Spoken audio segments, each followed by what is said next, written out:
right, here we go. We got a little bit of notes today. It'll be a short one. Um, so we last left off. We had built up those cultures in Mesoamerica, Central America, and then today we'll briefly go over sort of what happens to them as they encounter the Europeans. So in this case, first guy we're talking about is Columbus. Kind of a big deal. We get a holiday. We celebrate the guy, although now some states and countries are sort of moving towards, instead of celebrating Columbus, celebrating what they call Indigenous Peoples Day and celebrating the natives instead. Because he kind of has, when you look sort of closely into things Columbus did, he's not exactly the nicest guy. Okay. His idea, though, remember we talked about that importance of spices, right? He was looking for a route to get to Asia that wouldn't involve dealing with Muslims and the Silk Road and trading through the Middle Eastern area. And so there's an idea that, well, you can just sail, westward and you'll get there. So there's understanding that he didn't discover the world was round. Most people knew the world was round, right? Most educated people. But his idea was, they thought it was smaller. They didn't think there was any other continents in the way. And he had first shipped around his idea, and not a lot of people were really big on it until he talked to the king and queen of Spain, Queen Isabella, and I believe King Ferdinand. And he says, not only can I find a route to get us more spices, cheaper, but it's also an opportunity to spread the Christian religion, to spread the Catholic faith. And he convinces them that if they fund this expedition, he's going to, help spread Christianity. And they take him up on this offer, right? And so he goes out with 3 ships, the Nina, the Pinta, the Santa Maria, and he discovers that there are other people, living in these areas of this, quote, new world. And he brings back all sorts of goodies. These conquistadors bring back, spices. They bring back gold. They bring back slaves. They bring back, rare exotic birds like parrots. And not only was that scene is successful, but so much so that they fund more expeditions. And he returns and he comes back and he brings basically a small army with him. And while he's there was a lot of sort of enslavement of natives. There was a lot of stories of mistreatment of native people that he ran into, and not such a nice guy if you really look into some of the specifics that were happening, which is not unique to Columbus. We're going to see that a lot of what the Spanish do when they show up in this this Western Hemisphere is sort of ruining those natives' way of life, right? Which brings us to Hernan Cortez. So this is a guy who, he's a noble born in Spain. He works his way up, comes to the New World as an opportunity to gain more influence and power, right?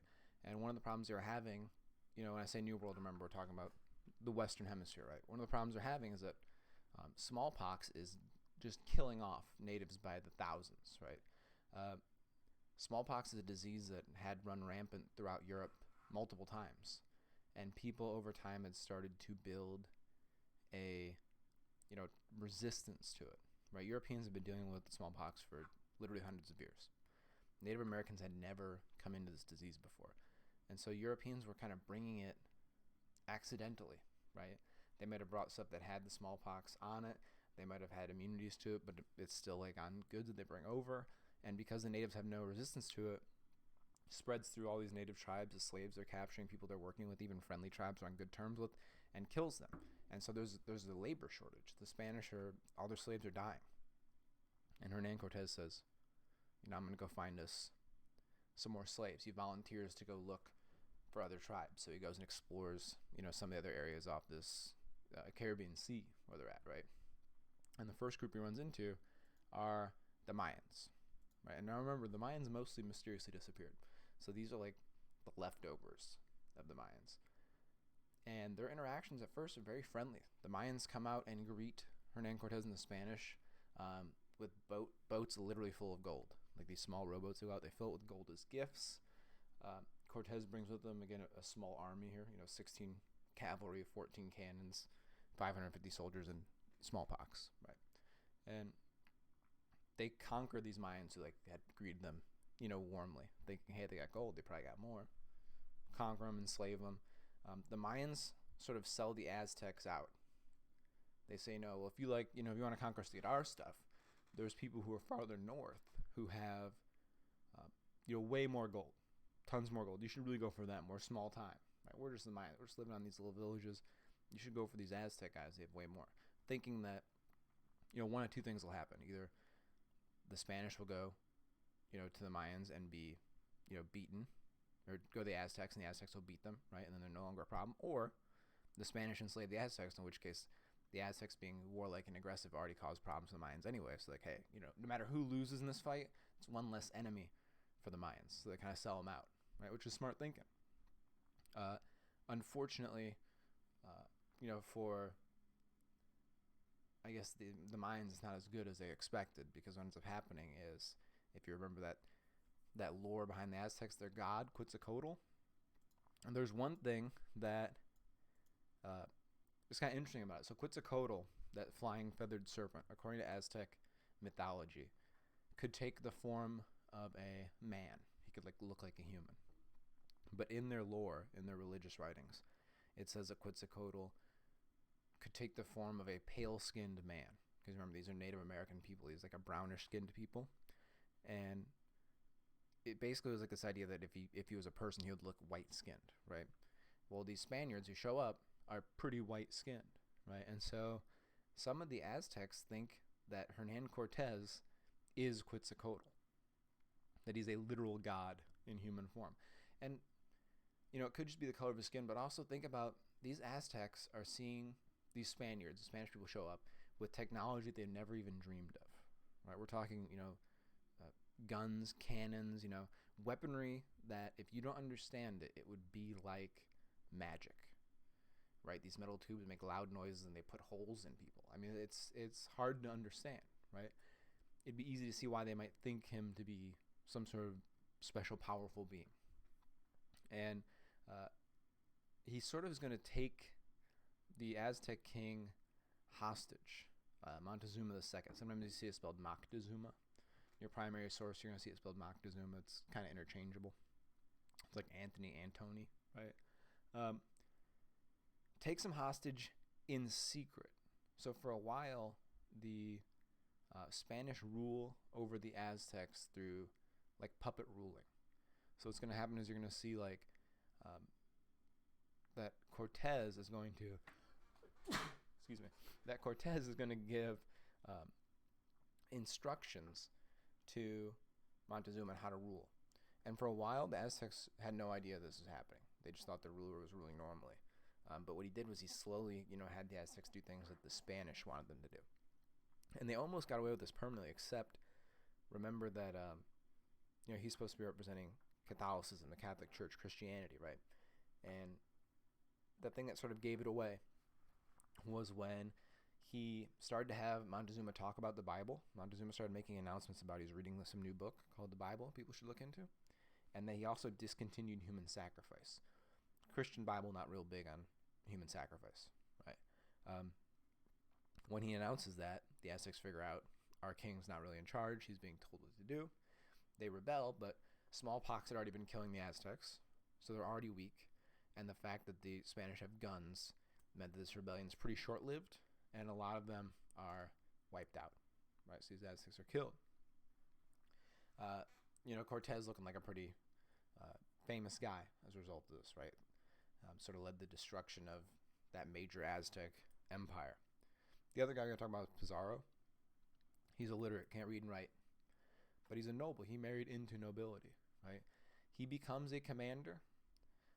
Sort of, again, the guy who wants to prove himself. He sort of has that issue of like people question if he is deserving of his station, right? Because just because he married a noble, does he deserve to be treated with the same respect as most nobles? So for some reason that pushes him towards wanting to prove himself, and he's going to be taking on the Incan Empire, right? And over time, the Incan Empire is having the same issue that other empires are having. Smallpox is killing them, right? But the Incan Empire is so huge, right? Remember, it stretches like the equivalent of east to west in the United States, but north to south, right? They're having all these issues way up in the north with the Spanish, that the Incan king, Atahualpa was his name, doesn't at first really take this threat seriously. Hears that, there's some people up there fighting, not a big deal, right? But one thing is like Pizarro, who's been serving in the Spanish military for a while now, starts to kind of get a lot of experience fighting these natives. Gets very good at it. And he begins to take pieces of the Incan Empire away. And the Incan Empire being so big, the king Atahualpa wasn't worried at first. Said, well, they'll conquer a little bit and then they'll get tired, right? They'll get a little bit south and then they'll stop. It doesn't happen. It keeps getting worse and worse. They keep conquering. And so he agrees to meet with the Spanish, right? By the way, Pizarro around this time gets a nice little promotion. His commander was stealing money from Spain. They were supposed to send gold back to Spain. His commander was keeping like a portion of the gold for himself, and like sending like 90% of it back, give himself a nice little bonus. And Pizarro actually rats him out and gets a promotion as a result, right? Goes, hey, this guy's stealing. Gets appointed commander of these forces, and he agrees to meet with Atahualpa. He says, hey, you know what, we'll discuss some sort of peace terms, right? Atahualpa shows up to meet with Pizarro, leaves his army behind, goes out to meet him. Pizarro shows up with his soldiers. Atahualpa doesn't recognize that these guns and cannons are actually weapons, doesn't realize that he's walking into an armed enemy army to meet.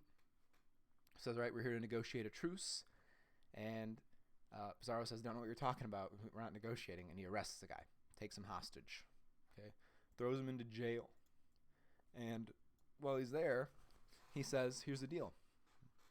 If you renounce your religion, if you become Christian, we'll let you go. The king of the Incans refuses. They put him into a prison cell. And he ends up eventually asking to meet again with Pizarro. And Atahualpa says, here's the deal. If my people, you guys like gold, if my people bring enough gold that you can fill this jail cell that I'm in, you let me go. Is that a good deal? Like, I'll buy my freedom. And Pizarro says, sure. And he sends out the message. And, you know, these huge, massive piles of gold come in, so much that it's enough to fill this great big cell that Atahualpa is being held in. And he goes to Pizarro and he says, okay, you got your gold. Now you got to let me go. A deal's a deal. Pizarro says, sure, you're free to go, but we have to put you on trial first because you were arrested. And basically tricked the guy, right? Got him to get all this gold and then kept it. Put him on trial where the Spanish, this is during the time of the Spanish Inquisition, where people were tortured for not being, you know, devoutly Catholic, right? The Inquisition determines that Atahualpa, king of the Incans, is guilty of not being Christian, which is obvious because he's not Christian, right? But the punishment for that, they decide, is death. So they burn him at the stake, pictured in this drawing here, for a crime of not being the right religion, a religion he didn't know existed, you know, a couple decades before the Spanish showed up.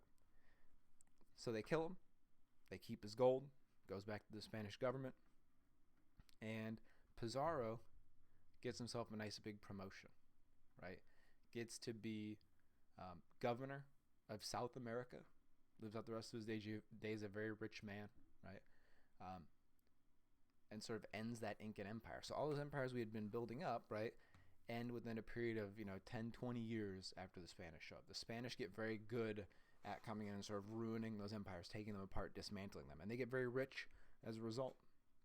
And it funds their massive navy, right? Spain being so successful at this is what's going to inspire other countries to begin to explore. So they're going to look at the amount of gold and resources Spain brings back, and other countries like England are going to say, hey, why don't we get in on this whole colonization thing? Look at all the money we could be gaining, right? So just think about the sort of implications, I guess, of that. So that's it for this unit. Make sure you finish the reading that I posted. It's kind of a long one. There's a lot of questions, the Moctezuma packet. And then next week, we're looking like open book, open note test. So be ready for that. And then we're going to start Middle Ages of Europe. I think we're going to do something a little bit different. Instead of notes, we might do some more book-based stuff off that. But I still might make some videos sort of highlight some stuff.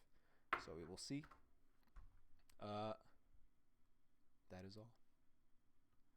Stay sane out there.